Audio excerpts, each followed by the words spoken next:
Chapter 7. Rain, rain, rain. Rain fell on Jack's head and on Joy's head. Rain fell on Annie's head and on Teddy's head and on the koala's head. Annie opened her mouth and drank the rainwater. Jack did the same. The water tasted better than any water he'd ever drank. When Jack looked back at the woods, misty steam was rising from the charred ground and burning bushes. The heavy rain was putting out the wildfire. "You will be safe now," Annie said to the koala. "I'll put you back in a nice gum tree, then you can finish your nap." "I see a tree that's not burned," said Jack. They walked over to the unburned gum tree. Annie placed the koala in the fork of two branches. "Go back to sleep now," she said softly. "Pretend the fire was all a dream." "Good night," said Jack. The koala seemed to smile at them.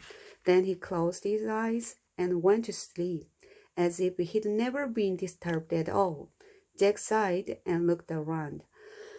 "Man," he said, "we were lucky that a storm came." And he smiled.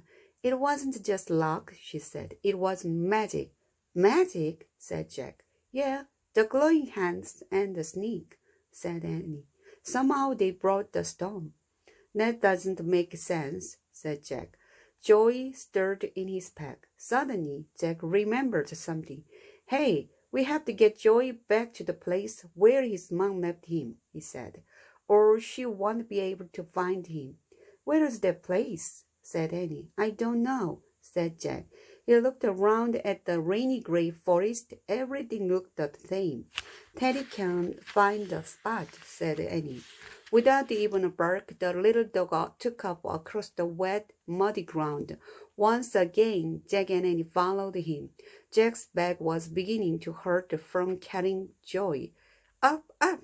Jack and Annie caught up with Teddy. He stood over the Australia book. It was wet, but not burned. "Hooray, we found it," said Annie. "That's right," said Jack. "I left our book in the spot where we found Joy." "Once again, Teddy helped us out," said Annie. She patted the little dog's head. "Thanks, Teddy," Jack said. He picked up the Australia book. The cover was wet, but the pages looked okay. The little kangaroo picked it out of his pack as Jack tucked the book under his arm. "Don't worry, Joy," Annie said. "We'll stay right here till your mom comes back for you, if she hasn't already come." Jack thought worriedly. Jack and Annie stood in the rain with Teddy and Joy and waited. They waited and waited. The rain turned to a drizzle. Then the drizzle turned to a light sprinkle. Still they waited. Jack grew sadder and sadder. Maybe the mother kangaroo had come and left, or maybe she had been caught by the dingoes, or maybe she had been killed by the wildfire. Jack was afraid to look at Annie, afraid to say anything. "I know what you're thinking," she said finally.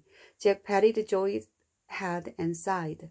"Let's wait a little longer," he said. "If she doesn't come back soon, we'll take him home with."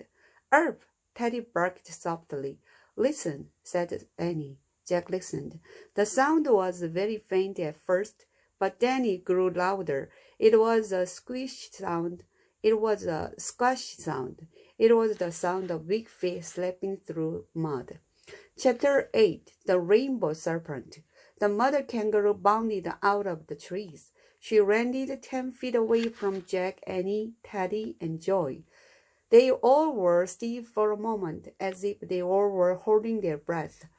Then Joy tried to jump out of Jack's backpack. "Holding on," said Jack. He put his back on the ground. The little kangaroo leaped out. He leaped again, then again, and dived head first into his mother's pouch. Joy turned himself over inside the pouch. Then he picked out at Jack and Annie. "Yeah!" said Jack and Annie together. They laughed and clapped with relief. "He looks happy to be home," said Annie. "His mother looks happy too," said Jack. The mother kangaroo was gazing down at her Joy. She patted his head with her small paws. Then he looked at Jack and Annie with soft eyes. She's saying thank yous to us, Annie said. You're welcome, Jack said. It was no problem, Annie told the kangaroo. You have a great joy. The kangaroo gave a little nod. Then she bent over and used a front paw to pick up a small piece of bark from the wet grass. The kangaroo held the piece of bark out to Jack and Annie. Jack took it from her. Oh man, he whispered. It's our gift from a kangaroo. The kangaroo then sprang into the air. She bounded gracefully away through the charred forest. Thanks, called Jack. Bye, called Annie. Good luck. Up, up, Teddy barked. The rain stopped as Jack studied the piece of bark. There was a tiny painting on it. It was just like the snake painting in the cave. I wonder what the snake means, said Jack. Jack opened the wet cover of the Australia book. He carefully turned the damn pages. He found a picture of the snake painting. Listen, said Jack. He read.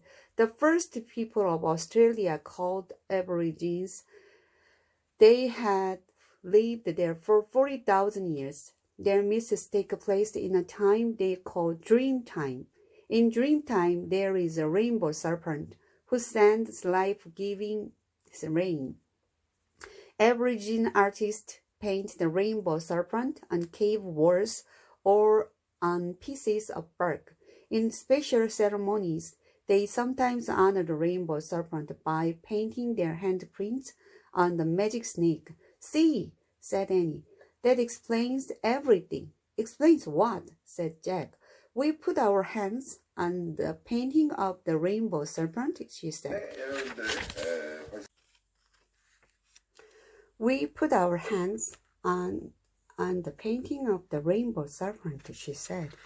It was like a special ceremony. So the rainbow serpent sent the rain to put out the right fire. Erp! Teddy barked. Jack frowned.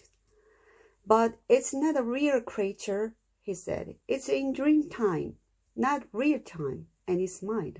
Then how do you explain that? She said. She pointed at the sky. The rain clouds were gone. The sun had come back out. A rainbow curved across the blue Australian sky. Oh man, whispered Jack. Though the air was warm again, he shivered.